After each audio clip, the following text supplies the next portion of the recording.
All right, so you're welcome back. I've read chilling stories from victims who, narrated the terrible ordeal they went through, how they were beaten to a pulp in public, and witnesses, bystanders, onlookers just looked on, did nothing to come to their aid. Is it because onlookers haven't a clue how to come to the aid of someone in an abusive situation, or they just can't be bothered? We're discussing this morning in the chamber the role of the observer in situations of abuse, in abusive situations, within the purview of the law. So my guest this morning, Fourth Chamber lawyer Eric Delano Alifo. He's the founder and executive director, Help Law Ghana. Good morning, sir, and you're welcome. It's been a while since you joined us in the chamber. Yes, you haven't invited me for a while. Yes, sorry.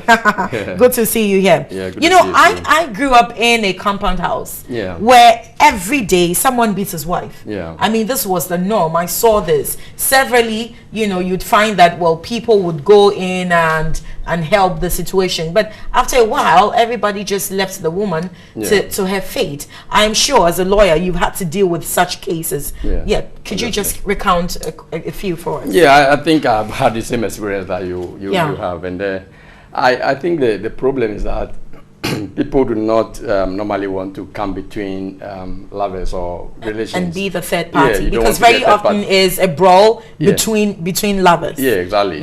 It's familial. We call it familial relationship. That people are always in some kind of family. And then so you don't want to be a third party. You don't want to be the one that is causing trouble among them. And so you see every now and then they reconcile. These things do happen, and then they get back, and somebody will apologize to the other, and they move on, and so you don't want to be the one that would exacerbate the problem. You just want to keep off. Except that sometimes when it is getting really very scary, then people want to go in and separate them, and then after that you just leave them alone, let them do their own thing.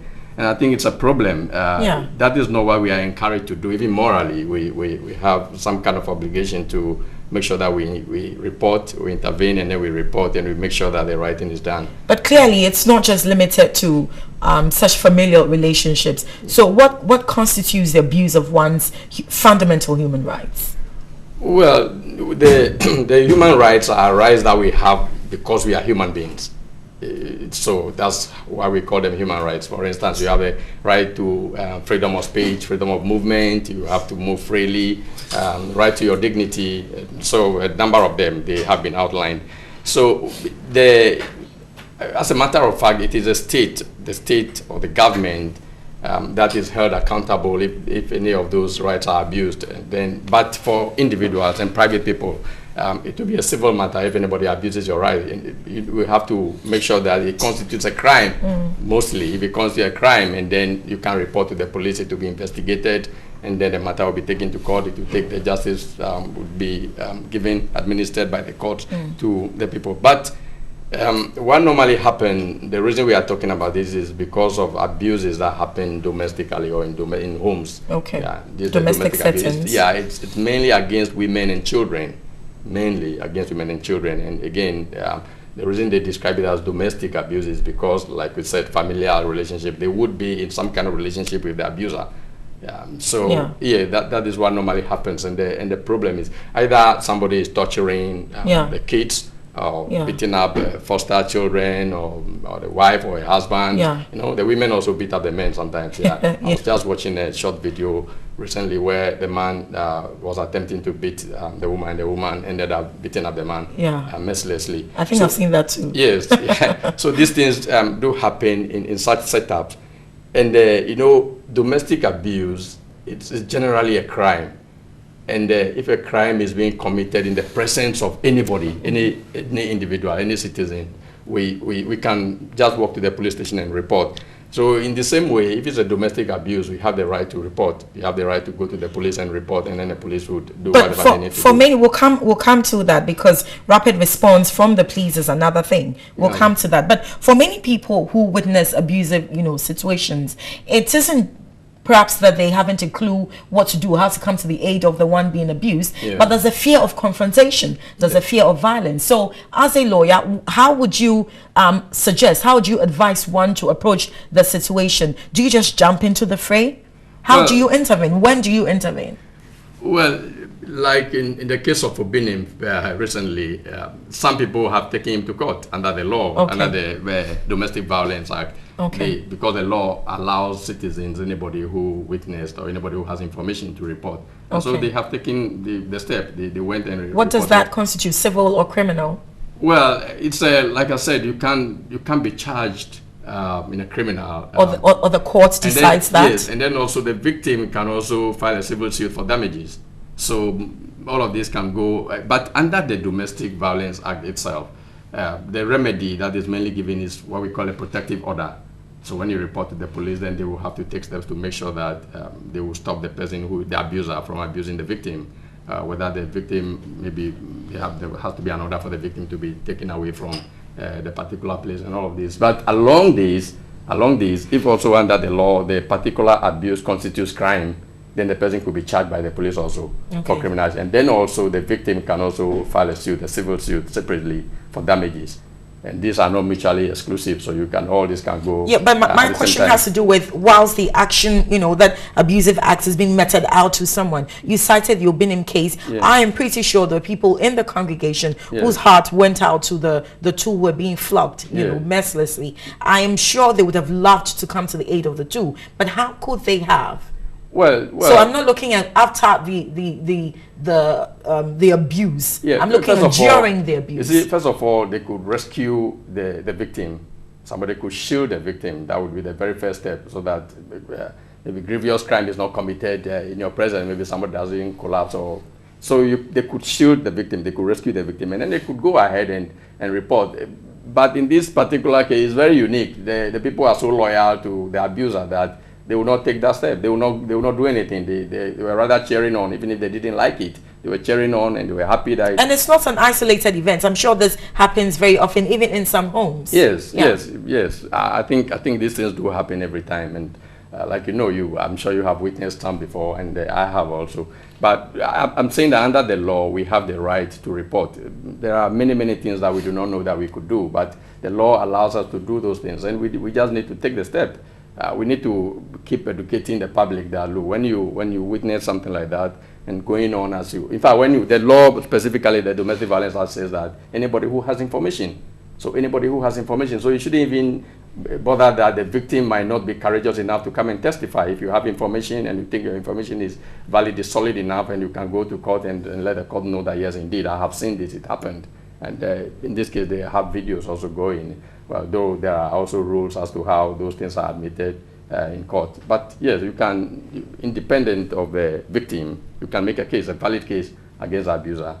So how about what happens to the Good Samaritan in case, his actions when he went to the aid of someone being abused, in case the Good Samaritan's actions causes injuries, in fact, injures any of the parties, in the brawl? What happens to the Good Samaritan? That would be very unfortunate, but if you injure somebody, I believe that you may be charged yourself. And so if nobody reports, first of all, then there's no problem. But if they report, there would have to be an investigation. Even with the good intentions? Yes. What I'm saying is that if it is reported, then it will have to be investigated. It is during the investigation that it will be discovered that you were only trying to help. Okay. And so I believe the law would cover you if you were just trying to help. You were trying to prevent violence, and you ended up maybe hurting somebody. I don't think that you would be punished for that.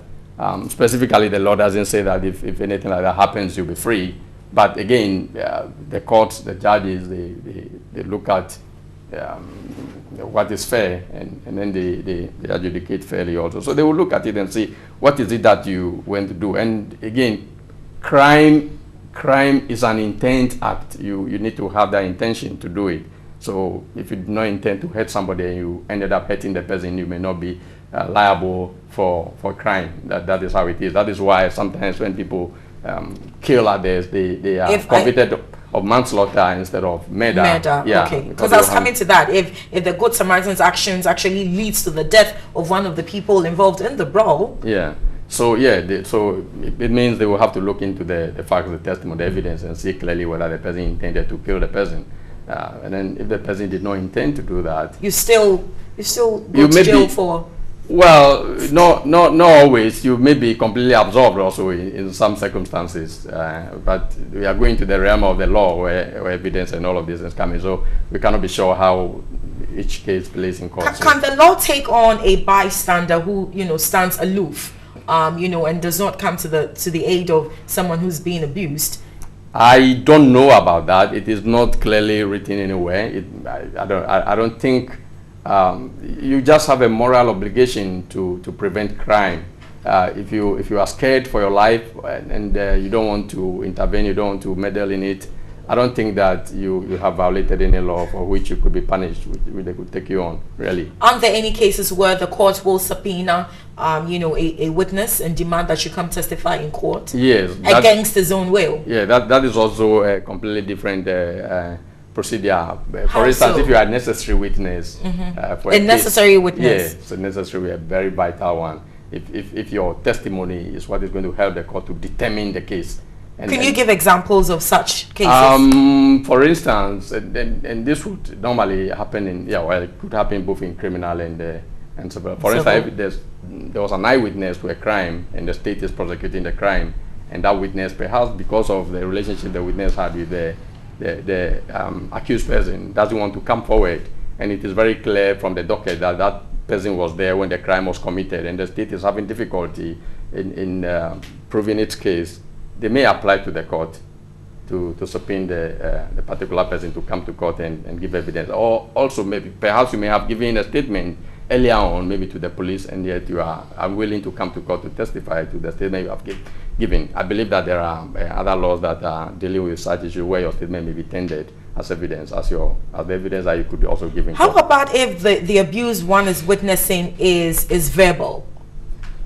Well, verbal abuse, I don't know how much you can do about that. Nobody is being hurt actually. So if it's verbal, if it's just verbal, I believe there may be civil action if somebody. But just verbal is just. You see how we, take a softer look at verbal, but it's also assault, isn't it? Well, I don't know if somebody is insulting the husband or the wife, and what can you do? You go and report that somebody is insulting him. It's going to be difficult for you to even prove that anything like that happened. So you go and report that. Next time the two of them walk to the police station and say, no, we're just having a little argument, and so we didn't really have that. So these are the reasons why people really stay away. We just look on. Let me give you a practical example. I have seen a parent, an abusive parent, yes, berating the child in public, yes, and hitting the child in public. What should I have done? Well, hitting the child, that one clearly is an abuse. What should I have done? Well, you could have reported to the police. That's what you should do, or to a social worker. These are people I don't know from Adam. I don't know from anywhere. We're in a restaurant and I see the woman beating her child. How do I go and report to the police? You see, instantly, what I would want to do is to perhaps admonish the abuser, the parent or something. But what if you... But what good is that? Because you don't know, yes, what will transpire when they leave the restaurant, when they leave that place. Not only that, you may be slapped yourselves if you want to. Oh, she wouldn't dare. Yes, so that is the problem. The law cannot take care of all these little things, But the point is that you have the right to report that person to the police or to the social worker to take it up. So the condition may not be very congenial at the particular time to report and for the report to be effective. So the easier solution would be to have called the police. It's just that we have an issue with rapid response from the police. Yes, clearly that is another. Perhaps I am not addressing that area because it is not very common here. Elsewhere, when you see it happening and you call the police, within minutes they are there, and they perhaps may even meet the particular abuse going on. Yeah. But over here, it will take forever for them to get there if they will ever come at all. Can I alert the authorities simply based on instincts? I get the feeling this man walking out of here is going to met out some great injustice to the woman he's with. Can I alert the authorities just based on instinct? Well, I think you can give such information and they will have to be monitored. It means that whoever... We both know that's not happening anywhere. Who will have to monitor who? Well, because if based on your instincts, if you say you have to report, it means you are reporting to somebody, perhaps the police. To the police, of course. And the police will monitor? Well, that is what, if you report, that is what they are supposed to do. You see, but again, you have to be very careful. If what you thought was going to happen doesn't happen, you see, yourself you may be in trouble. So we have to be very careful. We have to see the act going on. If you just assume that from the way things are going, somebody is going to be hurting another person, and therefore you report, and then they, assuming that you report, and they respond quickly enough, and they come and they arrest that person, and the person doesn't hurt the other person that you thought was going to be hurt at all, then you may be in trouble. So you have to be very careful that your instincts do not fail you as well. You see, so that is why a lot of people would like to stay away from this. But when you see the act itself being committed, this time around, it is not that you just believe that it was going to be committed. You have seen it; it is going on. Yes, of course. Are you required as a witness in a case you reported, or you can, what's the word, recuse yourself? Well, the term may not be recused in this circumstance, actually, though. But but yes. Can you distance yourself after you have lodged a complaint? Well, if there's adequate evidence, adequate information independent of you for the case to be prosecuted, I believe you can stay away. But if not, why would you want to stay away? If you are not an informant, the secret informant for the police, if you are, then they will protect you, the law will protect you, you don't have to come forward. But if you are not, and you took the bold step to report, then why would you want to stay away when you are required in court to come and substantiate what you reported? Because we don't have witness protection programs in Ghana. Perhaps acting as a witness could actually be to at your peril, the detriment of your life. Yes, I know, but the point is that, like I'm saying, if you reported the matter to the authorities, then clearly you took a bold step, because reporting it's not a secret act. They may know already that you are the one that reported. So if you report, or they may not. Well, they may not. Yeah. So it's your choice in a way. But like I'm saying, if there's enough evidence that the court or the authorities can move on and then deal with are there situations in which the court would ask that a witness be put under a protection program? Well, you see, if they think that the particular witness's life is endangered, the court may even hold a private proceedings. They may hold it in camera or in the judge's chamber, and so that they do not expose it. It's not every time that the hearing will have to be public, and especially also under the Domestic Violence Act.